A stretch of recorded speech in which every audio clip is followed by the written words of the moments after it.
1 minute স্থায়ী ছিল ভূমিকম্পটি।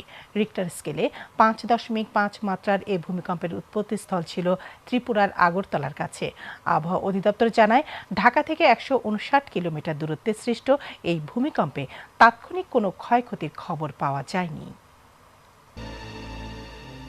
ভারতের ত্রিপুরা রাজ্যে আজ 5.5 মাত্রার ভূমিকম্প আঘাত এনেছে।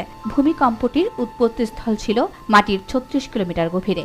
ভূমিকম্প প্রবণ ভিজনে অবস্থান করায় যে কোনো সময় 8 মাত্রা অথবা এর চেয়েও বড় মাত্রার ভূমিকম্প আঘাত হানতে পারে এই রাজ্যে। মেঘালয়ে বাংলাদেশ ও ভারতের আন্তর্জাতিক সীমান্ত বরাবর ডুকি ফল্ট ত্রিপুরার উত্তরাঞ্চল অতিক্রম করেছে। অন্যদিকে বাংলাদেশের মধুপুর ফল্টের কারণে বড় ভূমিকম্প ঝুঁকিতে রয়েছে ত্রিপুরা। তথ্য মতে 1970 সাল থেকে 2000 সালের মধ্যে 5.6 মাত্রা অথবা এর চেয়ে কম মাত্রার 41টি ভূমিকম্প আঘাত এনেছে ত্রিপুরায়।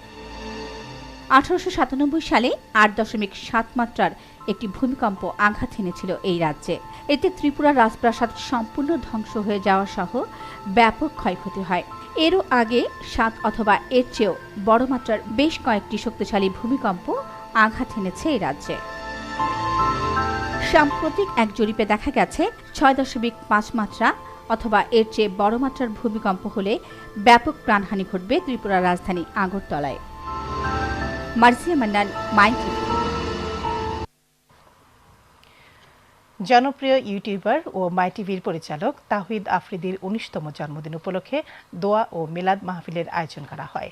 মাই টিভির নিজস্ব ভবনে মাগরিবের নামাজের পর আয়োজিত এই মিলাদ মাহফিলে উপস্থিত ছিলেন মাই টিভির চেয়ারম্যান ও ব্যবস্থাপনা পরিচালক নাসিরউদ্দিন সাথী। মিলাদ মাহফিলে মাই টিভি পরিবারের ঊর্ধ্বতন কর্মকর্তারা অংশ নেন। পরে মুসলিম উম্মার শান্তি এবং মাই টিভি পরিবারের সাফল্য ও পরিচালক তাহিদ আফ্রিদির সুস্বাস্থ্য কামনা করে বিশেষ মোনাজাত করা হয়। এই সময় মাই টিভির চেয়ারম্যান ও ব্যবস্থাপনা পরিচালক নাসিরউদ্দিন সাথী নিজ সন্তানের মঙ্গল কামনা করে দেশবাসীর কাছে দোয়া প্রার্থনা করেন।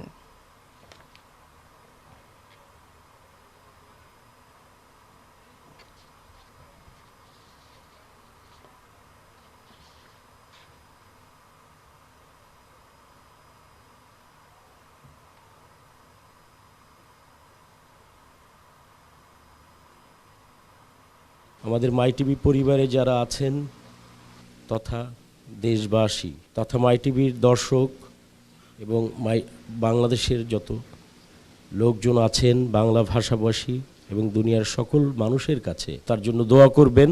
আমি চাই সে দীর্ঘজীবী হোক এবং যে সে যাতে মানুষের মঙ্গলের জন্য কাজ করে যায়, মানুষের শান্তির জন্য যাতে কাজ করে যায়, সে যাতে কোনো অন্যায় না করে যা আল্লাহ কষ্ট পাবে, যা মানুষ কষ্ট পাবে।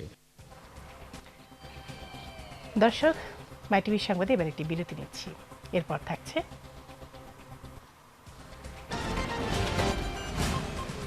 ইংরেজি মাধ্যম স্কুলের শিক্ষার্থীদের কাছ থেকে নেওয়া ভ্যাট অবৈধ ঘোষণা করে হাইকোর্টের রায় আপিল বিভাগে স্থগিত। শুনানি 29 জানুয়ারি। এবং রাজধানী তেজগাঁও রেলওয়ে বস্তিতে থাকা হতদরিদ্রদের দুঃসহ জীবন যাপন প্রতি মুহূর্তে উচ্ছেদ আতঙ্ক, সরকারের প্রতি পুনর্বাসনের আহ্বান।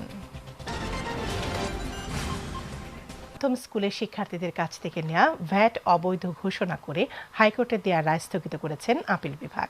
রায়ের বিরুদ্ধে জাতীয় রাজস্ব বোর্ডের আবেদনে প্রধান বিচারপতি এস কে সিনহার নেতৃত্বাধীন 4 বিচারকের আপিল বেঞ্চ